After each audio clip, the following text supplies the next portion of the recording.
Hello everyone, so welcome back to our YouTube channel JKSSB exam Adda. Please like share and subscribe our YouTube channel. So हमने last lecture में environmental pollution का part first complete किया था, जिसके अंदर हमने environmental pollution के बारे में पढ़ा था कि वो क्या होता है, उसके सोर्सेज, इफेक्ट्स एंड काजेज़ पढ़े थे। सो लास्ट लेक्चर में हमने ये चीज़ें कंप्लीट कर दी थी और एयर पोल्यूशन हमने स्टार्ट कर दिया था। ठीक है, एयर पोल्यूशन के हमने सोर्सेज और काजेज़ वगैरह जो वो पढ़ लिए थे। आज हम उसी के ऊपर उसके इफेक्ट्स पढ़ेंगे, ह्यूमन के ऊपर, प्लांट्स के ऊपर, एनिमल्स के ऊपर एयर पोल्यूशन का क्या इफेक्ट होता है। So let's start our today's topic. So pollution का part second, that is effects of air pollution, जैसे कि मैंने आपको पहले बताया। सो स्टार्ट करते हैं। The hazardous effects of air pollution और environment includes hazardous effects of air pollution on the environment includes। hazardous effects कौन से हो गए? वो हो गए रिस्की या डेंजरस जो इफेक्ट्स होंगे एयर पोल्यूशन के, जब एयर जो हमारा इन्वायरमेंट है पोल्यूट हो जाएगा, उसकी एयर पोल्यूशन हो जाएगा, उसके hazardous effects बताने हैं। और कौन कौन से हैं वो है, एक सेकेंड, हाँ, डिजीज़ में आ जाएगा। Air pollution has resulted in various respiratory disorders. Air pollution की वजह से हमें बहुत सारे रिस्पायरेटरी डिसऑर्डर्स हो सकते हैं और हार्ट की डिजीज़ भी हो सकती है अमंग ह्यूमंस के अंदर। ठीक है, the case of lung cancer have increased in the past few decades. जो हमारे लंग कैंसर का जो रेंज है ना, जो केसेस है ना, उसके वो इंक्रीज़ हो रहे हैं कुछ डेकेड्स से, लास्ट फ्यू डेकेड्स से। वो क्यों हो रहे हैं? क्योंकि हमारी एयर में बहुत सारा पोल्यूशन फैलना स्टार्ट हो गया। इंडस्ट्रीज़ जो होती हैं वो भी अपना सारा धुआं वगैरह वो भी एयर में जाता है। जो हमारी कार्स का स्मोक निकलता है वो भी सारा उसमें जाता है। हम कुछ बर्न करते हैं वो भी उसमें जाता है, या कोई हम फॉसिल फ्यूल अगर बर्न करते हैं तो वो भी सारा कुछ जो है एयर में मिक्स होकर वो एयर को पल्यूट कर देता है। ठीक है, childrens living near polluted areas are more prone to pneumonia and asthma. और जो बच्चे मतलब पोल्यूटेड एरिया के पास, जैसे फैक्ट्रीज़ के पास रहते हैं वो, या कोई ऐसी जगह रहते हैं मतलब जहाँ बहुत सारा जो एरिया उनका वो पोल्यूट हो चुका है, उन बच्चों को ज़्यादा से ज़्यादा चांस होते हैं वो निमोनिया के और अस्थमा के। उनको बहुत सारे चांस हो जाते हैं और वो उनको बहुत मतलब होना स्टार्ट हो जाता है उसकी वजह से। Many people die every year due to the direct और indirect effects of air pollution. बहुत सारे लोग हैं जो वो हर साल मर रहे हैं, किसकी वजह से? इनकी वजह से उनकी डेथ हो रही है, डायरेक्ट और indirect effects of air pollution की वजह से। कि एयर पोल्यूट आपको किसी ना किसी तरह से हार्मफुल आपकी बॉडी को वो रहती ही रहती है। ठीक है, तो अब हम इसका इफेक्ट्स पढ़ेंगे किसके ऊपर? ह्यूमन के ऊपर एंड एनिमल्स के ऊपर एयर पोल्यूशन के क्या इफेक्ट्स है। ठीक है, कार्बन मोनोऑक्साइड। अब जो कार्बन मोनोऑक्साइड है ना, जब हम कोल को बर्न करते हैं ना, जब कोल को बर्न करते हैं तो कंबशन होती है। ठीक है, उसके बाद अगर हम किसी और फ्यूल्स को, फॉसिल फ्यूल्स को भी बर्न करेंगे, जैसे कि पेट्रोलियम हो गया, पेट्रोल, ऑयल, गैस वगैरह, नेचुरल गैस वगैरह को भी अगर हम बर्न करेंगे ना, उसके बाद जो रिज़ल्ट मिलेगा वो हमें क्या रिज़ल्ट मिलेगा? उसका कार्बन मोनोऑक्साइड मिलेगी। ठीक है, और जो हार्मफुल होगी, मतलब जो स्मोक रिलीज़ होगी मोशन की वजह से, वो भी हमारे लिए मतलब हमारी जो बॉडी के लिए वो हार्मफुल होती है। व्हीकल्स का जो होगा, ठीक है, वो भी हमारे लिए हार्मफुल है ना। देन फिर अब क्या लिखा हुआ? Carbon monoxide. पहली बात तो जो कार्बन मोनोऑक्साइड होती है ना, वो कलरलेस होती है। ठीक है, कलरलेस होती है वो, और वो ऑर्डरलेस होती है। ऑर्डरलेस मतलब जिसकी कोई भी स्मेल नहीं होती है। ठीक है, पॉइजनस गैस होती है बहुत सारी। अगर हम इसको इनहेल कर लेना तो हमें, अगर हमने एक्स्ट्रा उसकी अमाउंट या कुछ अगर ज़्यादा से ज़्यादा हमारे अंदर इनहेल होगी तो इंसान मरने के चांसेस भी उससे हो सकते हैं। ठीक है, अब क्या लिखा हुआ है यहाँ पे? Inhaling carbon dioxide gas interfere with the oxygen transport system in lungs. CO2 completes with the oxygen to bind with the hemoglobin molecules। ठीक है, इसमें क्या होता है कि जो हीमोग्लोबिन, अब हीमोग्लोबिन क्या हो गया? हीमोग्लोबिन एक ऐसा मॉलिक्यूल है हमारे ब्लड के अंदर, या ऐसा प्रोटीन जो कह लो, जो ऑक्सीजन को कैरी करता है, कि इसमें सारे पार्ट्स में लेकर जाता है। ठीक है, ऑक्सीजन सारे पार्ट्स में पहुँच जाता है। हीमोग्लोबिन एक ऐसा मॉलिक्यूल है हमारे ब्लड में। ठीक है, तो अब हमारा जो वो है क्या बोलते हैं, पूरा जो सिस्टम है उसमें क्या करता है, ये हीमोग्लोबिन ब्लड को पहुंचाता है, ठीक है, ऑक्सीजन को पहुंचाता है, कैरी करता है ऑक्सीजन को और सारी बॉडी पार्ट्स में लेके जाता है। लेकिन जब इसके अंदर कार्बन मोनोऑक्साइड मतलब मिक्स हो जाएगी ना, जब ये कार्बन जो मोनोऑक्साइड है वो बाइंड करेगी ना ब्लड के साथ, तो ऑक्सीजन जो होगा वो बाइंड नहीं करेगा, वो सिर्फ कार्बन मोनोऑक्साइड बाइंड करेगी और जो ऑक्सीजन है वो रह जाएगा, और वो पूरी बॉडी में हीमोग्लोबिन जो है वो कार्बन मोनोऑक्साइड ही कैरी करेगा और सारे बॉडी पार्ट्स तक वो ही पहुंचाएगा। ब्लड की सप्लाई उसमें बंद हो जाएगी, और जब ब्लड की सप्लाई उसमें बंद हो, सॉरी, ऑक्सीजन की सप्लाई जब उसमें ब्लड मतलब बंद हो जाएगी ना हमारी बॉडी में, फिर क्या होगा, उससे मौत होने के चांसेस भी होते हैं, मतलब डेथ होने के चांसेस भी उससे होते हैं अगर हमारी कार्बन मोनोऑक्साइड हमारी बॉडी में इतना फैल जाएगी, ठीक है। नेक्स्ट आ जाएगा क्या, haemoglobin accept carbon monoxide 200 times more readily than its accept oxygen. क्या बोल रहा है, हीमोग्लोबिन कार्बन मोनोऑक्साइड 200 टाइम्स ज़्यादा जल्दी इसको लेती है, एक्सेप्ट करती है as comparison to oxygen, and forms a complex, और एक कॉम्प्लेक्स फॉर्म करती है, उस कॉम्प्लेक्स को क्या बोलते हैं हम, कार्बोक्सिल हीमोग्लोबिन, क्या बोलते हैं, कार्बोक्सिल हीमोग्लोबिन, ठीक है। और इसके सिम्टम्स क्या है, इसके सिम्टम्स हैं carbon dioxide, symptoms of carbon monoxide poisoning include headache हो सकती है, इससे डेजीनेस होती है, वीकनेस इससे होती है हमारी बॉडी में, ठीक है, वॉमिटिंग है, चेस्ट पेन एंड कन्फ्यूजन ये होती है, ठीक है इससे। The result is that the vital organ such as brain, nervous system and the heart do not receive enough oxygen to work properly. इसके रिजल्ट में क्या होता है कि जो हमारे वाइटल ऑर्गन्स होते हैं ना, वाइटल ऑर्गन कौन से हो गए, ब्रेन, नर्वस सिस्टम या हार्ट वगैरह जो हो गए, हमारे मेन ऑर्गन जो है ये वाले, ये जो होती है ऑक्सीजन उतनी क्वांटिटी में सप्लाई इनके पास नहीं जाती है, जितने क्वांटिटी में जाना चाहिए नहीं जाती है, जिसकी वजह से हमारा जो वाइटल ऑर्गन्स है वो प्रॉपरली वर्क नहीं करते हैं, ठीक है। Large exposure can lead to loss of consciousness, सीजेस एट डेथ।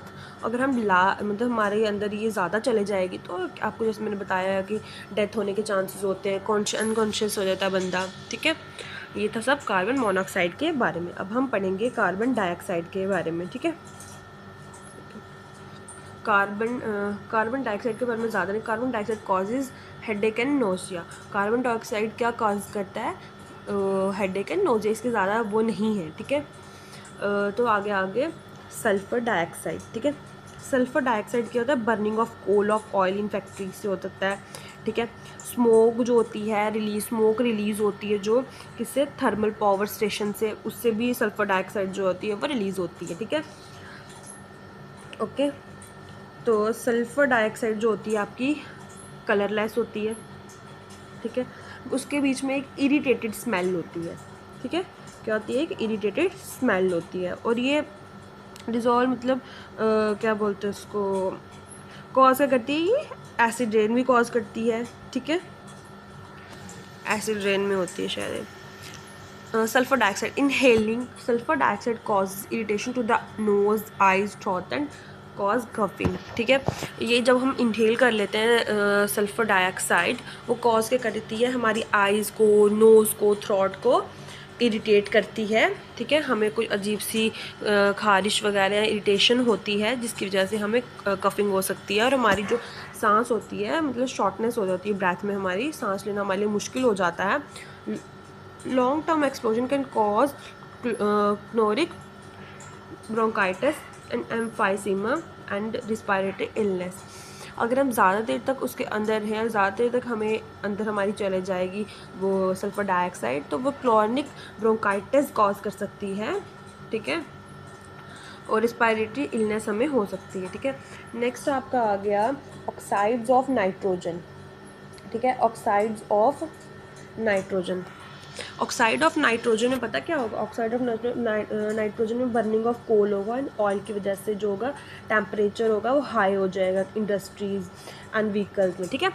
उसकी वजह से ऑक्साइड ऑफ नाइट्रोजन जो है वो फैली।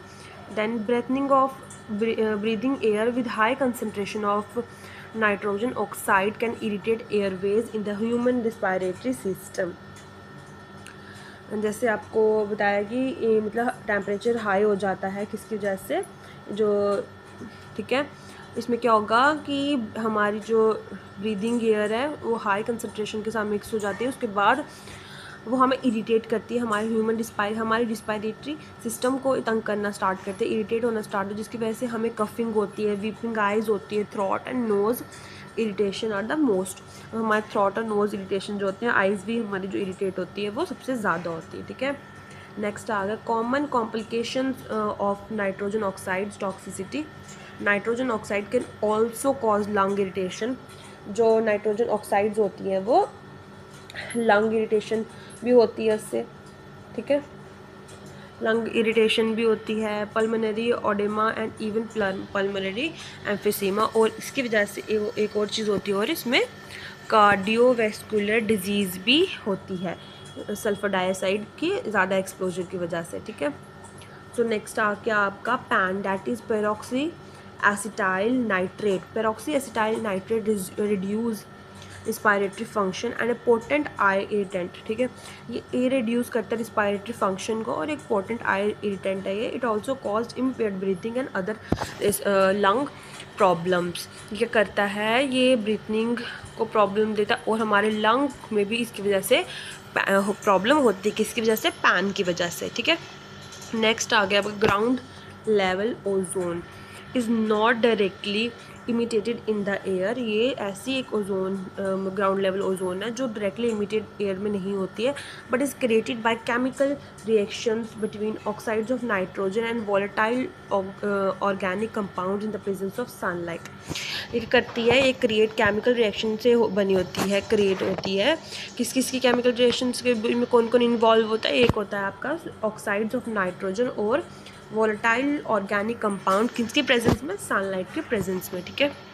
Next, breathing ozone can trigger a variety of health problems. अगर हम ओजोन को मतलब ओजोन ट्रिगर हो जाए अगर हमारी ब्रीदिंग प्रॉब्लम में, तो वह बहुत सारी हेल्थ प्रॉब्लम्स है जो मतलब कर सकती है, including chest pain, difficulty in breathing, coughing, throat irritation and airway inflammation.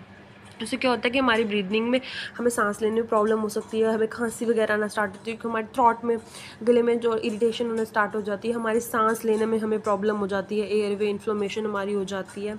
Ozone can worsen bronchitis and emphysema and asthma. अगर ये ज़्यादा हमें मतलब कुछ वर्स लेवल में चला जाए तो हमें हमारी बॉडी में ये bronchitis and emphysema and asthma वगैरह हो सकता है, ठीक है, हमें, ओके। नेक्स्ट आ गया आपका hydrocarbons. Hydrocarbons are known to cause eye irritation. ये आई इरिटेशन कॉज करते हैं, कफिंग होती है इससे, स्नीजिंग होती है और ड्रॉनेस एक्सेट्रा इससे होता है, ठीक है। ये क्या होता है, ये poly aromatic hydrocarbons are known to be highly carcinogenic and mutagenic होते हैं ये, ठीक है। लेड में कॉज एब्डोमिनल पेन। लेड अगर हम इनहेल कर ले तो हमारी हेल्थ में क्या प्रॉब्लम होगी, हमें एब्डोमिनल पेन होगी, कॉन्स्टिपेशन होगी, हेडेक होगी, इरिटेटिबिलिटी होगी, मेमोरी प्रॉब्लम्स होगी हमें, ठीक है। And tingling in the hands and feet में हमारे थोड़े से गुदगुदी टाइप्स होंगी, ठीक है। High level of lead can cause harm to the foetus during pregnancy including brain damage और डेथ। अब इन्होंने क्या बोला है कि अगर हम लेड को ज़्यादा एक्सपोज हो जाएंगे उसमें तो हमें एब्डोमिनल पेन हो सकती है, कॉन्स्टिपेशन हमें हो जाएगी, हेडेक हो जाएगी, हमें इरिटेटिव हमें किसी ने मतलब थ्रॉट वगैरह में कहीं पर भी इरिटेशन होना स्टार्ट हो जाएगी, हमें मेमोरी प्रॉब्लम हो जाएगी, हमारे हैंड्स एंड फीट में थोड़ा ऐसे वो होता है ना चुभन जैसा फील होता है, वैसा होगा। अगर हमने हाई लेवल ऑफ लेड को कंज्यूम कर लिया या वो हमें हार्म किस तरह से करती है, अगर हम प्रेग्नेंट होंगे तो वो फीटस को, बेबी को, जो हम प्रेगनेंसी में जो बेबी बनता है उसको वो डैमेज कर सकती है, उसका ब्रेन डैमेज कर सकती है और डेथ उसकी हो सकती है, तो बस तो बता, ठीक है। Then suspended particulate matter SPM can cause damage to lung tissues and disease. वो किसको कॉज करते हैं, लंग टिश्यूज़ को, डिजीज़ के कॉज करते हैं, asthma and chronic bronchitis and even cancer, ठीक है। उसकी वजह से क्या हो सकता है, इवन कैंसर भी हो सकता है। When they bring with them cancer causing और toxic pollutant attach to their on their surfaces, ठीक है। नेक्स्ट वो हमने ह्यूमन के ऊपर हमने कौन कौन से पढ़ ली ह्यूमन हेल्थ के ऊपर, अफेक्ट्स हमने ह्यूमन एनिमल्स में कार्बन मोनोऑक्साइड पढ़ा, carbon dioxide, sulphur dioxide, oxides of nitrogen, PAN पढ़ा, फिर हमने ground level ozone, hydrocarbon, lead, suspended particulate matter, effects on plants में हमने पढ़ना है अब। Air pollutants affect plant by entering through stomata. अब जो एयर पोल्यूटेंट्स होते हैं वो प्लांट को कैसे अफेक्ट करते हैं वो कहाँ बाइंड करते हैं, वो एंटर करते हैं उनके स्टोमेटा में, ठीक है, और डिस्ट्रॉय करते हैं क्लोरोफिल को, देन अफेक्ट फोटोसिंथेसिस, और फिर उसके बाद वो अफेक्ट करते हैं फोटोसिंथेसिस को। Under evaluated carbon dioxide most plant species show higher rates of photosynthesis, ठीक है, कुछ जो होते हैं मतलब प्लांट स्पीशीज होते हैं वो उनके पास हायर रेट ऑफ फोटोसिंथेसिस होता है, इंक्रीज ग्रोथ, डिक्रीज वाटर और lower tissue concentration of nitrogen and protein हो जाता है इसकी वजह से, ठीक है। नेक्स्ट, सल्फर डाइऑक्साइड की वजह से क्या होता है प्लांट्स में, सल्फर डाइऑक्साइड की वजह से प्लांट्स में कॉज ब्लीचिंग ऑफ लीव्स हो जाता है, क्लोरोसिस हो जाता है। क्लोरोसिस क्या हो गया आपका, reduction of chlorophyll causing yellowing of leaf. यहाँ को मैंने पीछे भी बताया हुआ आपके लेक्चर में जब हम ट्रांसपोर्टेशन वगैरह पढ़ रहे थे कि क्लोरोसिस क्या होता है। क्लोरोसिस होता है जब आपका प्लांट में मतलब किसकी कमी हो जाती है, क्लोरोफिल की, वो आपका प्लांट जो येलो हो जाता है, ठीक है, येलोइंग कलर का आपको जो लीफ हो जाता है, ठीक है। इंजरी एंड नेक्रोसिस, इंजरी हो जाती है, नेक्रोसिस क्या होगा, डेथ ऑफ सेलर टिश्यूज, ठीक है, of leaves. Nitrogen oxide result in increase abscission, ठीक है, ड्रॉपिंग ऑफ लीव्स होने लगते हैं, मतलब लीव्स जो गिरने लगते हैं। Suspension growth, ozone causes flix on leave surface, pre mature ageing हो जाती है, नेक्रोसिस एंड ब्लीचिंग होती है, ठीक है, किस वजह से, सल्फर डाइऑक्साइड की वजह से, ठीक है। और अगला इसके साथ ही इन्होंने इंक्लूड किया हुआ मैंने नाइट्रोजन, कौन सा, नाइट्रोजन ऑक्साइड की वजह से भी, ठीक है। Next, PAN peroxy acetyl nitrate causing silvering of lower surface of leave, damage to young and more sensitive leaves को डैमेज करता है, सस्पेंस्ड ग्रोथ उनकी रुक जाती है, ठीक है। Fluorides can cause necrosis of leaf tip with while ethylene hydrocarbon results in epinasty. Fluoride क्या होता है, वो कॉज करता है नेक्रोसिस, जो लीफ की टिप होती है वाइल एपिथाइल, उसका रिजल्ट क्या होता है, एपिनेस्टी, डाउनवर्ड और कर्लिंग ऑफ लीव हो जाता है, जो लीव होता है नीचे की तरफ झुकाव हो जाता है, leave abscission and dropping of flowers होना उसमें स्टार्ट हो जाती है, किसकी वजह से, पैन की वजह से। ये सारा आपके ऊपर किस में था, प्लांट्स की वजह से, इफेक्ट्स ऑन प्लांट्स में, ठीक है। अब हम देखेंगे इफेक्ट्स ऑन मटीरियल में क्या इफेक्ट होता है उसका। Presence of sulphur dioxide and moisture can accelerate corrosion of metallic surfaces. जब प्रेजेंस होती है सल्फर डाइऑक्साइड की, उसके बाद मॉइस्चर एक कंटेन होता है जो एक मेटालिक सरफेस को कोरोजन में बदल देता है due to formation of sulphuric acid की वजह से। Metal parts of building, vehicle, bridges, wires and metallic airway tracker affected. Metal parts होते हैं जो बिल्डिंग के, व्हीकल्स के, ब्रिजेस के, वायर्स में जो भी मेटालिक पार्ट होते हैं या रेलवे ट्रैक्स में होते हैं, वो सब उसकी वजह से अफेक्ट हो जाते हैं, किसकी वजह से, सल्फर डाइऑक्साइड की वजह से, ठीक है। Sulphuric acid also damaged buildings and cause disfigurement of statues made up of marble and limestone। Sulphuric acid की वजह से जो बिल्डिंग होती है वो भी डैमेज हो सकती है, और वो स्टैचूज़ को भी कॉज मतलब उसमें थोड़ी प्रॉब्लम हो जाती है। स्टैचूज़ होते हैं उसको डिसफिगरमेंट हो जाते हैं, ठीक है, जो किस चीज़ से बने होते हैं, वो बने होते हैं मार्बल एंड लाइमस्टोन से, ठीक है। Sulphur dioxide can affect fabric, leather, paint and paper. जो सल्फर डाइऑक्साइड है वो fabric, leather, paint and paper को भी अफेक्ट करता है, ठीक है। Ozone in the atmosphere can cause cracking or rubber, nylon stocking or जो होते हैं वो वीकन हो जाती है एंड डैमेज हो जाती है, टायर्स भी इसकी वजह से इफेक्ट होते हैं। Ozone and oxides of nitrogen can also cause fading of cotton and rayon fabrics, ठीक है। तो ओजोन और ऑक्साइड्स ऑफ नाइट्रोजन होते हैं वो क्या कॉज करते हैं, कॉटन फेड हो जाता है, ठीक है, और रेयॉन फैब्रिक को भी अफेक्ट करते हैं। ये सब था आपका मटेरियल के ऊपर इफेक्ट कि हमारे मटेरियल पे क्या इफेक्ट पड़ता है एयर पोल्यूशन का, ठीक है। अब पढ़ेंगे effect on environment and climate. Air pollution is held responsible for climatic changes all over the world. जो एयर पोल्यूशन है वो एक रिस्पॉन्सिबल है हमारे क्लाइमेटिक चेंजेस की वजह से, क्लाइमेटिक चेंजेस में जो पूरी दुनिया में हो रही है। The increase in global industries had led to buildup of greenhouse gases in the atmosphere. जो ग्लोबल इंडस्ट्रीज़ है वो कहीं ना कहीं हमारे ग्रीन हाउस इफेक्ट एटमॉस्फेयर में उसकी वजह से हमारे बिल्डअप हो रहा है, which prevents heat from escaping the planet. जिसकी वजह से मतलब ग्लोबल वार्मिंग कहते हैं, ग्लोबल वार्मिंग की वजह से ही वो जो है बहुत गर्मी पड़ रही है, क्योंकि क्लाइमेट में चेंज आ रहा है, दस लीड टू उसको क्या बोलेंगे हम, global warming. Suspended particular metal had affected the weather. जो SPM है ना वो भी अफेक्ट करेगा कहीं ना कहीं वेदर को। पल्यूटेंट्स लाइक CFCs का क्लोरोफ्लोरोकार्बन्स कॉज ओजोन लेयर, ये तो आपको पता ही होगा, ठीक है। Pollutants in the absence of sunlight produce photochemical smog. जो पल्यूटेंट्स होते हैं सनलाइट के प्रेजेंट में वो क्या प्रोड्यूस करते हैं, फोटोकेमिकल स्मॉग करते हैं। स्मॉग क्या होगी, smog can have damaging effects on a person's health. Smog जो होगी वो हमारे पर्सन की हेल्थ को भी डैमेज कर सकती है एंड इन्वायरमेंट को भी।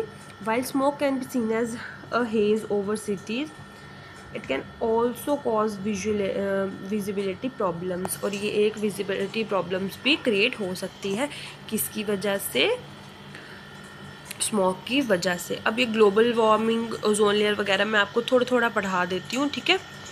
कंट्रोल कल करेंगे, बाकी आगे पूरी तरह से इनको एक्सप्लेन आपके सिलेबस में है। Greenhouse effect and global warming. Global warming due to the emission of greenhouse gases, there is an imbalance in the gaseous composition of the air। जो क्या बोलते हैं उसको, जो ग्रीन हाउस गैसेज है उसकी वजह से क्या होता है कि एक इम्बैलेंस क्रिएट हो जाता है हमारी एयर में। किस वजह से, गैशियस कॉम्पोजिशन कंटेंट जो होता है उसमें, हमारी एयर में, उसमें एक इम्बैलेंस क्रिएट होना स्टार्ट हो जाता है, जो लीड करता है किसको, increase in the temperature of earth. जो हमारे अर्थ के टेम्परेचर को इंक्रीज़ कर देता है, और जो इंक्रीज़ होता है हमारे अर्थ के टेम्परेचर को, इसको हम क्या बोलते हैं, global warming.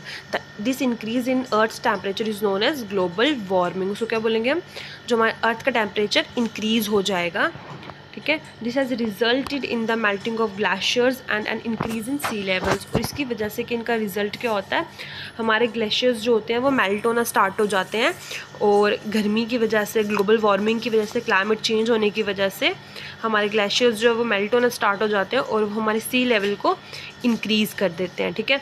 Many areas are submerged under water, जिसकी वजह से क्या होता है कि बहुत सारे आसपास के एरियाज़ जो होते हैं वो वाटर के अंदर सबमर्ज्ड हो जाते हैं, ठीक है। Then acid rain, the burning of fossil fuels releases harmful gases। जो हम फॉसिल फ्यूल्स को बर्न करते हैं उसकी वजह से रिलीज़ होती है उनसे एक हार्मफुल गैस। और कौन कौन सी होती है वो harmful gas, such as carbon, nitrogen oxide, sulphur oxide in the air. Fossil fuel को बर्न करने से बहुत सारी गैसेज जो होती हैं वो रिलीज़ होती है। नाइट्रोजन ऑक्साइड हो सकती है, सल्फ़र ऑक्साइड हो सकती है, कार्बन मोनोऑक्साइड होती है, वो एयर में मिक्स हो जाती है, ठीक है। The water droplets combine with these pollutants, और जो वाटर ड्रॉपलेट्स होते हैं वो पोल्यूटेंट के साथ कंबाइन हो जाते हैं, और उसके बाद क्या होता है, वो बिकम एसिडिक हो जाते हैं और फॉल्स एट एसिड रेन। उसके बाद जो पड़ती है वो उसको क्या बोलेंगे हम, acid rain, which damages human and animal and plants life. जो डैमेज करती है ह्यूमन, एनिमल एंड प्लांट्स की लाइफ को, ठीक है। ये भी थोड़ा बहुत आइडिया है, बाकी आपके सिलेबस में ग्रीन हाउस इफेक्ट है एंड ग्लोबल वार्मिंग है, इसको भी थोड़ा थोड़ा एक्सप्लेन कर दूंगी बाद में। ओजोन लेयर डिप्रेशन भी है, इसके ऊपर अलग एक आपका वीडियो होगी। The release of chlorofluorocarbons, Helens and hydrochlorofluorocarbons in the atmosphere is a major cause of depletion of the ozone layer। The release of chlorofluorocarbon, जो हमारे क्लोरोफ्लोरोकार्बन्स रिलीज़ होते हैं या हेलेंस या हाइड्रोक्लोरोफ्लोरोकार्बन्स रिलीज़ होते हैं एटमॉस्फेयर में, वो एक मेजर कॉज है ओजोन लेयर के डिप्लेशन के लिए। The depleting ozone layer does not prevent the harmful ultraviolet rays coming from the sun. जो डिप्लेटिंग ओजोन लेयर है वो हार्मफुल अल्ट्रावायलेट रेज को प्रिवेंट नहीं करती जो सन से आती है, और लेकिन वो कॉज करते हैं, क्योंकि वो कॉज करते हैं sun disease, skin disease and eye problems among individual. उसकी वजह से क्या हो सकता है कि हमारी स्किन डिजीज़ हो जाती है, हमारी बॉडी में, हमारी स्किन में प्रॉब्लम होने स्टार्ट होती है, हमारी स्किन इरिटेशन हो जाती है, कहते हैं सनबर्न वगैरह, हमारे आइज़ में इरिटेशन होती है, आइज़ प्रॉब्लम्स हो जाती है हर किसी को, ठीक है। ये अभी थोड़ा सा ही एक इंट्रोडक्शन ही है ओजोन लेयर डिप्लेशन की। अगले वीडियो में पूरा सा अच्छे से इसको एक्सप्लेन करना है क्योंकि अलग ही आपका टॉपिक है। आज के लिए इतना ही। Thank you everyone.